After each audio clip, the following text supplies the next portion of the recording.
और जलंधर की पत्नी वृंदा के पास पहुंच गए। यहां पर जलंधर वापस युद्ध में आया और फिर युद्ध प्रारंभ हुआ। और युद्ध में फिर इसने गंधर्वी माया रची और माया में दिखाया गया कि सामने रथ में मां पार्वती खड़ी हैं। माया की पार्वती बनाई गई और शुंभ निशुंभ उनको मार रहे हैं। तो भोले बाबा के अस्त्र शस्त्र हाथ से छूट गए और बेसुध से वहां खड़े हो गए। तभी भगवान विष्णु जी ने आके बताया कि ये इसकी माया है, इस असुर की माया है, आप माया से बाहर आ जाओ। तो भोले बाबा ने फिर से अपने अस्त्र शस्त्र उठाई और युद्ध प्रारंभ हो गया। और भगवान विष्णु जी ने वृंदा के पास जाकर के जलंधर के रूप में गए। तो वृंदा ने भी देखा कि हमारे पति देव आए हैं।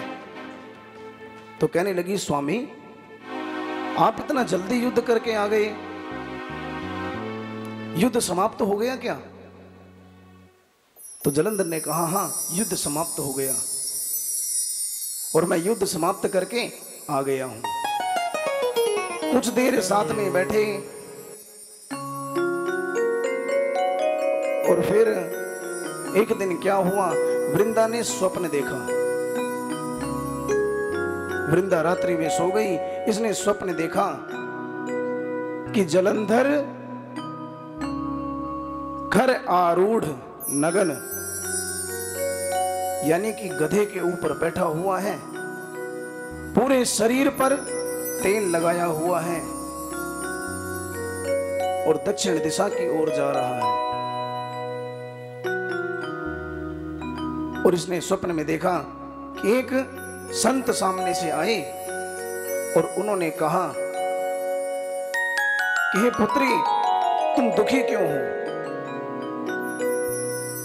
तो वृंदा ने कहा कि मेरे पति युद्ध करने गए हैं, आप बताइए युद्ध में क्या हो रहा है? तो उन्होंने कहा कि तुम्हारा पति मारा गया और जलंधर का शीश जो माया से बनाया गया था वृंदा के सामने दिखा दिया। और जैसे ही वृंदा ने देखा कि मेरा पति मर गया है तो वृंदा भी रोने लगी। तो भगवान विष्णु जी समझाने लगे जलंधर के रूप में। और जैसे ही वृंदा के पास गए तो वृंदा पहचान गई कि ये जलंधर नहीं है, ये तो भगवान विष्णु जलंधर बन के आए हैं। और कहने लगी, तुमने मेरा पतिव्रत धर्म नष्ट किया है, तुम्हें धिक्कार है। और इतना कह करके वृंदा अग्नि में प्रवेश कर गई। और जैसे ही वृंदा ने अग्नि में प्रवेश किया तो उसकी राख बन गई। और यहां पर जैसे ही वृंदा का पतिव्रत धर्म भंग हुआ तो वहां भोले बाबा ने फिर से जलंधर के ऊपर आक्रमण कर दिया। फिर से भीषण युद्ध आरंभ हुआ। कभी गदाओं से, कभी मूसलों से, पट्टिस, तलवार इत्यादि से युद्ध चल रहा है। भोले बाबा ने अपना त्रिशूल उठा लिया और जलंधर की ओर छोड़ दिया।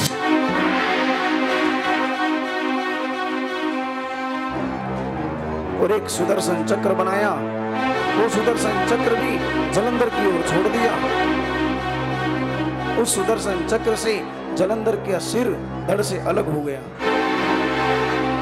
और जलंधर का उद्धार हो गया।